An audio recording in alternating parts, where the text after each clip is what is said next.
আসসালামু আলাইকুম সম্মানিত প্রিয় দর্শক। আজকের যে নিউজটা দেখতেছেন ইত্তেফাক পত্রিকার একটা নিউজ, ভেরিফাইড নিউজ। সেখানে দেখা যাচ্ছে যে তাবিজের লোভ দেখিয়ে গৃহবধূকে ধর্ষণের চেষ্টায় জামাত ইসলামের নেতা আটক। মানে জামাতের চরিত্রটা এবার তো আপনারা বুঝতে পারছেন, যারা দর্শনকারী এবং বিভিন্ন তাদের দলের ভিতরে শুধু দর্শনকারী এবং ভণ্ড এবং ইসলামের দুশ্মনদের দিয়ে তারা জামাত ইসলাম গঠন করছে।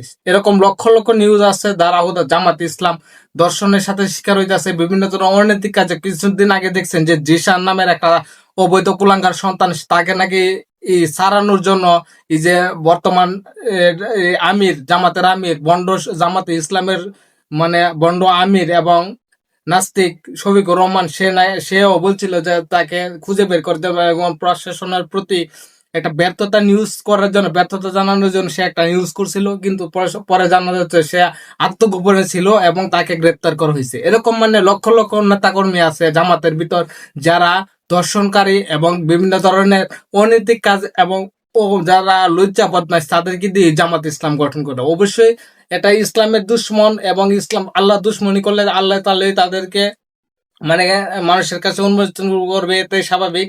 কারণ ইসলামের দুশ্মনদের, যারা ইসলামের দুশ্মনী করবে এবং মানুষের ন্যায় বিচারকে ব্যবহার করে বিভিন্ন ধরনের অনৈতিক কাজ করবে, তাদের বিরুদ্ধে আল্লাহ এই ঘোষণা দিবে। ইনশাল্লাহ সামনেও জামাতে ইসলামের যত বন্ডামি সবকিছু উন্মোচন হবে। সবাই এই নিউজ চ্যানেলটির পাশে থাকবেন। অবশ্যই আপনারা এই নিউজ চ্যানেল দ্বারা সব ধরনের নিউজ আপনারা পেয়ে থাকবেন। ধন্যবাদ সবাইকে। আসসালামু আলাইকুম। ভিডিওটি সবাই শেয়ার করে দেবেন সচেতনের জন্য।